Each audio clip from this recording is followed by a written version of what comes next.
ముస్లింలకి, చిన్నలకి, పెద్దలకి, మన భారతీయులందరికీ చాంద్ బైషా छोटा वीडियो ఛానల్ అందరికీ అస్సలాముఅలైకుం వరహమతుల్లాహి వబరకాతు. ఒక న్యూస్ ఏమంటే, ఆంధ్రప్రదేశ్లో నంద్యాలలో ఏమి జరిగింది? ఒక గ్రామంలో, ఒక మండలంలో, ఒక గ్రామంలో, ఒక పెద్ద బావిలో అందులో చాలామంది ఏమి చేసినారు? అక్కడ గేదెలు పడిపోయిండాయి. ఎన్ని గేదెలు పడిపోయిండాయి? ఆ గేదెలకి కాపాడేకి చాలామంది ఏమి చేసిండారు? అందులో ఎన్ని గేదెలు చనిపోయిండాయి, ఎన్ని గేదెలు మిగిలిండాయి? దాని గురించి ఇంకొకటి ఏమిటంటే, ఆంధ్రప్రదేశ్లో విద్యార్థులకి గుడ్ న్యూస్ చెబుతూ ఉండారు సీఎం చంద్రబాబు నాయుడు గారు.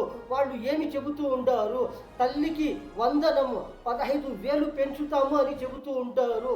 ఇంకొకటి ఏమిటంటే, చాలామంది ఏమి చేస్తూ ఉండారు? చాలామందికి ఇప్పుడు మన భారతదేశంలో యా స్టేట్లో కానీ ఎక్కడైనా కానీ ప్రజలు ఎక్కువగా ఉండారా, తక్కువగా ఉండారా?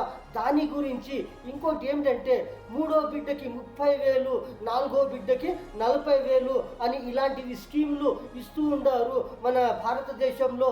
ఆంధ్రప్రదేశ్లో, ఏపీలో సీఎం చంద్రబాబు నాయుడు గారు ఏమిటంటే, ఆంధ్రప్రదేశ్లో, ఏపీలో కరెంటు, విద్యుత్ ఫ్రీగా, ఉచితంగా ఎప్పుడు, ఎక్కడ, ఎంత ఇస్తాము, ఎవరికి ఇస్తాము, ఎలాగ ఇస్తాము అని చెబుతూ ఉండారు. దాని గురించి అలా ఏమి జరిగిందంటే, నంద్యాలలో, ఆంధ్రప్రదేశ్లో ఏమి జరిగింది, ఎక్కడ, ఎలాగ జరిగింది అంటే, పాములపాడు మండలం కృష్ణరావుపేట ఒక గ్రామంలో ఏమి జరిగింది? ఒక పెద్ద బావి ఉంది. ఆ బావిలో ఏమి ఉంది? నీళ్లు జాస్తిగా ఉంది. ఆ నీళ్లు జాస్తిగా ఉండేటప్పుడు ఏమి జరిగింది?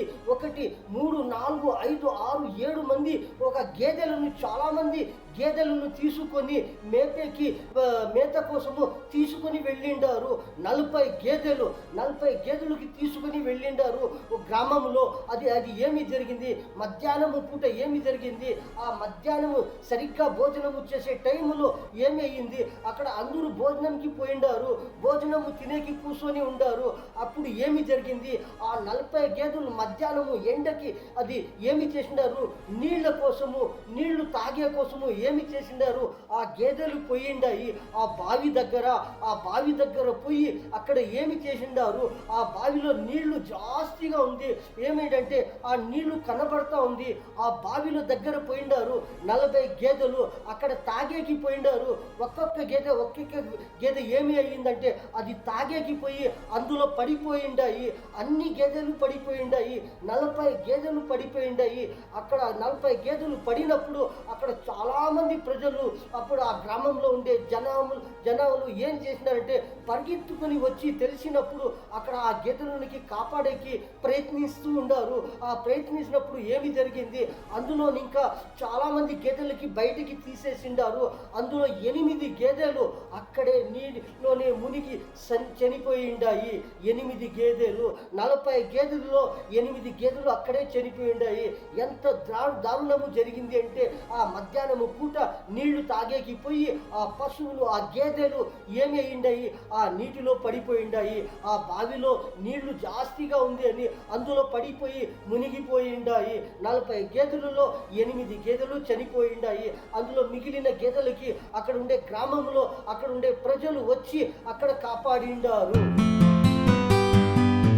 40 గేదెలు, 1 కాదు, 2 కాదు, 10 కాదు, 20 కాదు, 30 కాదు, 40 గేదెలు ఒకేసారిగా బావి దగ్గర పోయిండాయి నీళ్లు తాగేకి.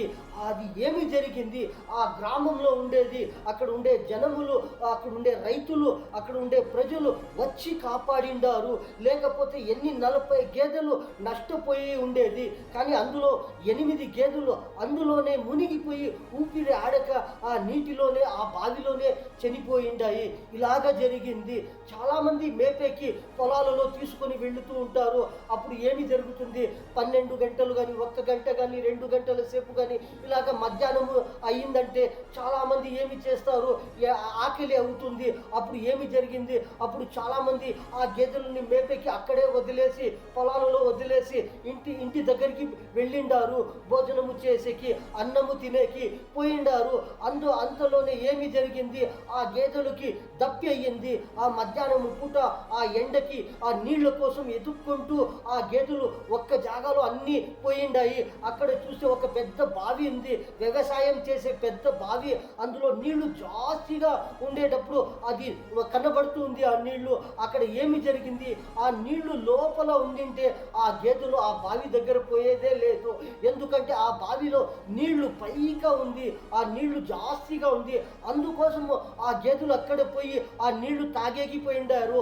అది ఏమి జరిగింది, ఆ గేదెలకి అక్కడ బావి ఉంది, అది గుంతన లేకపోతే అది ఏమి అని తెలియకుండా ఆ గేదెలు నీళ్లు తాగేకి పోయిండారు. అవి కొంచెము వంగిండాయి. ఆ వంగేటప్పుడు ఏమి జరిగింది, అలాగే ఒక్కటి పడిపోయిండాయి. ఆ గేదెలకు చూసుకొని ఇంకొక గేదె ఇలాగా 40 గేదెలు అందులోనే పడిపోయిండాయి ఆ నీళ్లు తాగేకి పోయి.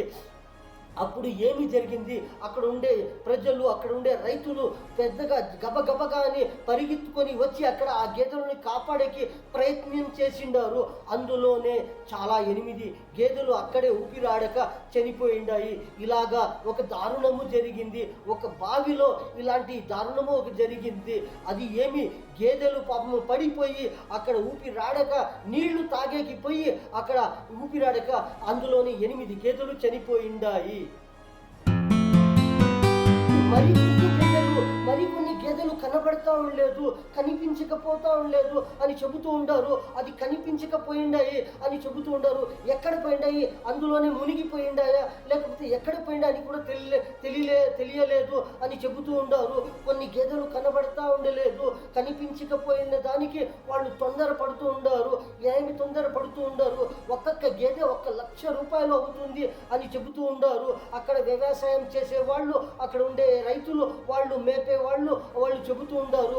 ఒక్కొక్క గేదె దాని వెల ఇంత ఉంటుంది, 1 లక్ష రూపాయల దాకా ఉంటుంది అని చెబుతూ ఉంటారు. మనము భోజనము చేసి, మనము అన్నము తిని భోజనము చేసి మనము పొలంలో వచ్చి చూసినప్పుడు ఆ గేదెలు కనిపించకపోవటంతో మనమంతా వెతికినప్పుడు మనకి తెలిసింది అవి బావిలో పడిపోయిండాయని. అప్పుడు జేసీపీలు తెచ్చి జాస్తిగా అక్కడ జనములు, ప్రజలు, రైతులు అందరూ చేరి ఆ జేసీపీలతో ఆ గేదెలను కాపాడినారు. కొన్ని గేదెలు కాపాడిండారు, కానీ 8 గేదెలు చనిపోయిండాయని చెబుతూ ఉంటారు. కానీ కొన్ని గేదెలు కనబడతా ఉండలేదు అని చెబుతూ ఉంటారు. ప్రభుత్వంకి వాళ్ళు మాకు సహాయము చేయండి అని అక్కడ ఉండే రైతులు, ప్రజలు ప్రభుత్వానికి చెబుతూ ఉంటారు. ఒక్కొక్క గేదె 1 లక్ష రూపాయలు అవుతుంది, అంత పడుతుంది అని చెబుతూ ఉంటారు. ఇలాంటి జంతువులు కానీ, ఇలాంటివి గేదెలు కానీ, ఇలాంటివి పశువులు, ఆవులు, గొర్రెలు ఇలాంటివి మేపేకి తీసుకుని వెళ్ళేటప్పుడు ఎక్కడెక్కడ తీసుకుని వెళుతూ ఉంటారు.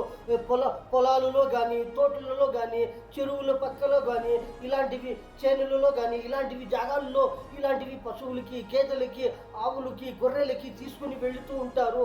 మేపేకి తీసుకుని వెళుతూ ఉంటారు. కానీ అలాంటివి జాగ్రత్తలు తీసుకోకపోతే ఇలాంటివి జరుగుతూ ఉంటాయి. దానికి జాగ్రత్తగా చూసుకోవాలి. ఇలాంటివి పశువులకి కానీ, గేదెలకి కానీ, ఆవులకి కానీ, ఇలాంటివి గొర్రెలకి కానీ ఇలాగ జాగ్రత్తగా తీసుకోవడం అంటే అందరికీ మంచిది అవుతుంది. లేకపోతే ఎలాంటి నష్టములు జరుగుతాయి అంటే అలాంటివి పశువులకి తొందర అవుతుంది, పశువులకి నష్టము అవుతుంది, రైతులకి నష్టము అవుతుంది. అలాంటివి పశువులు, గేదెలు, గొర్రెలు ఉండే వాళ్ళ యజమానులకి తొందర అవుతుంది, నష్టము జరుగుతుంది.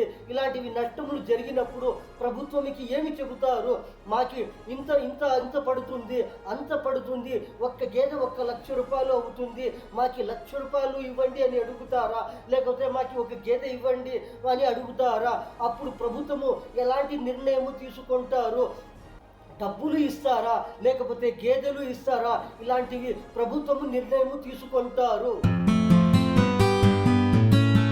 ఇలాంటివి గేదెలు, ఆవులు, పశువులు, గొర్రెలు ఇలాంటివి మేపేకి తీసుకుని వెళ్ళేటప్పుడు 1 కానీ ఉన్ని, 2 కానీ, 3 కానీ, 10 కానీ, ఎన్నైనా ఉన్ని కానీ ఇలాంటివి పశువులకి మనము జాగ్రత్తగా తీసుకొని ఉండాము అంటే ఎంత విలువైనా కానీ, తక్కువ విలువైన వంటివి కానీ, ఎక్కువ విలువైన వంటివి కానీ మనము చాలా జాగ్రత్తలు తీసుకోండి ఉండాము అంటే, ఇలాంటివి జాగ్రత్తలు తీసుకొని ఉండాము అంటే అందరికీ మంచిది జరుగుతుంది. లేకపోతే మన జాగ్రత్తగా మనము చూసుకో చేసుకోకుండా మన పనిలో మనము ఉండిపోయిండాము, అలాంటివి గేదెలు, గొర్రెలు, పశువులు ఇలాంటివి మనము వదిలేసి మన పనిలో మనము ఉండిండాము అంటే అది ఏంటో ఒక తొందర అయినప్పుడు ప్రతి ఒక్కరికి ఇలాంటి నష్టములు జరుగుతాయి. అందుకని ప్రతి ఒక్కరూ ఇలాంటి నష్టము జరగకుండా ప్రతి ఒక్కరూ హుషారుగా ఉండాము అంటే, కొన్ని జాగ్రత్తలు తీసుకొని ఉండాము అంటే అందరికీ మంచిది అవుతుంది, అందరికీ లాభము అవుతుంది. ఏమిటంటే మూడో బిడ్డకి 30,000, నాలుగో బిడ్డకి 40,000 అని ఏమి చెబుతూ ఉండారు మన ఆంధ్రప్రదేశ్ సీఎం చంద్రబాబు నాయుడు గారు.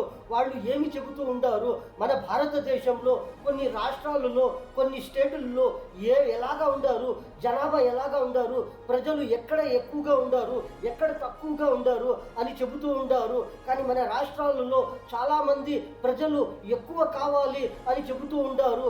ఒక్కొక్క ఇంటిలో ఎవరికి 3 బిడ్డలు ఉంటారు, 4 బిడ్డలు ఉంటారు, వాళ్ళకి మనం ఎలాంటి సహాయము చేస్తామో అని చెబుతూ ఉంటారు. కానీ ఎక్కువ బిడ్డలు ఉండే వాళ్ళకి ఎలాంటి మనం సౌకర్యము కల్పించి ఇస్తామో, వాళ్ళకి ఎలాగా మేము సహాయము చేస్తామో అని చెబుతూ ఉంటారు. కానీ తల్లిదండ్రులకి బిడ్డలు వాళ్ళు ఏమి వాళ్ళకి తొందర కాదు, వాళ్ళకి ఏమి భారీ కాదు, బిడ్డలు జాస్తిగా ఉంటే వాళ్ళకి మనము సహాయము చేస్తాము ప్రభుత్వము ఇంకా అని సీఎం చంద్రబాబు నాయుడు గారు చెబుతూ ఉంటారు.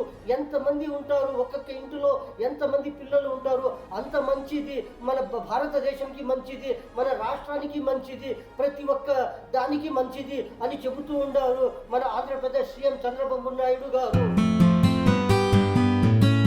కాకుండా మూడో బిడ్డకి 30,000, నాలుగో బిడ్డకి 40,000, అంతే కాకుండా ఇంకా ఏమి ఇస్తాము అని చెబుతూ ఉంటారు.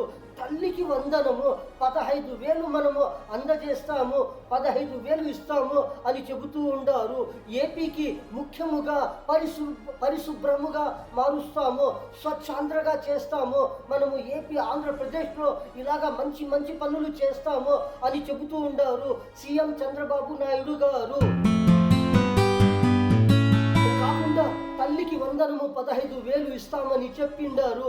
ఇంకొకటి ఏమిటంటే మనము స్వర్ణ ఆంధ్రప్రదేశ్గా చేస్తాము, స్వచ్ఛ ఆంధ్రప్రదేశ్, స్వర్ణ ఆంధ్రప్రదేశ్గా మనము 2047 వరకు మనము స్వర్ణ ఆంధ్రప్రదేశ్గా అలాగా మారుస్తాము, అలాగా చేస్తాము, మంచిగా మంచి మంచి పనులు చేస్తాము మనము ఏపీ ఆంధ్రప్రదేశ్లో అని సీఎం నారా చంద్రబాబు నాయుడు గారు చెబుతూ ఉండారు. మనం ఇలాంటి మంచి మంచి పనులు చేస్తాము, పేదలకు మనము సహాయము చేస్తాము, మనము ఎక్కడన్నా ఎలాంటివి నిర్ణయం తీసుకుంటాము, మనము అందరికీ ప్రతి ఒక్క పేదలకి మనము ఎలాంటివి సహాయము చేస్తాము, ఎక్కడన్నా మనము ఏమి చేస్తాము, ఎక్కడ ఉండినా మనము పేదల గురించి ఆలోచిస్తాము అని చెబుతూ ఉంటారు సీఎం చంద్రబాబు నాయుడు గారు. కొన్ని కరెంటు గురించి, కొన్ని ఏమిటంటే విద్యుత్ గురించి, కొందరికి ఆంధ్రప్రదేశ్లో చాలా మందికి ఇలాగ ఇస్తాము, ఒక 100 యూనిట్లు కానీ, ఒక 150 యూనిట్లు కానీ, 200 యూనిట్లు కానీ ఇలాగా మేము అందజేస్తాము ఎవరికి అని చెబుతూ ఉంటారు. ఏపీ ఎస్పీ డిసిఎల్ ఏఈ కార్యాలయంలో ఇలాంటివి కొన్ని కార్డులు, కొన్ని రేషన్ కార్డులు, ఆధార్ కార్డులు ఇలాంటివి వాళ్ళు ఏమి చెబుతూ ఉండారు అంటే ఇక్కడ దరఖాస్తు చేసుకోవాలి, కొన్ని ఏపీ ఎస్పీ డిసిఎల్ ఏఈ ఇలాంటివి కార్యాలయంలో ఇలాంటివి ఏమి చేయాలి, కొన్ని కార్డులు ఇచ్చి దరఖాస్తు చేసుకోవాలి, ఇలాంటివి కరెంటు యూనిట్ల కోసము, విద్యుత్ యూనిట్ల కోసము అని చెబుతూ ఉండారు. మన అన్నలకి, తమ్ముళ్ళకి, చిన్నలకి, పెద్దలకి, మన భారతీయులందరికీ చాంద్ భాషా ఛోటా వీడియో ఛానల్ వీడియో పక్కలో సబ్స్క్రైబ్ వస్తుంది, దానికి ప్రెస్ చేస్తే మరికొన్ని వీడియోలు వస్తాయి, మీరు చూడవచ్చు. ఈ న్యూస్లో ఇంతే. అందరికీ అస్సలాము అలైకుం వరహ్మతుల్లాహి వబరకాతుహ్.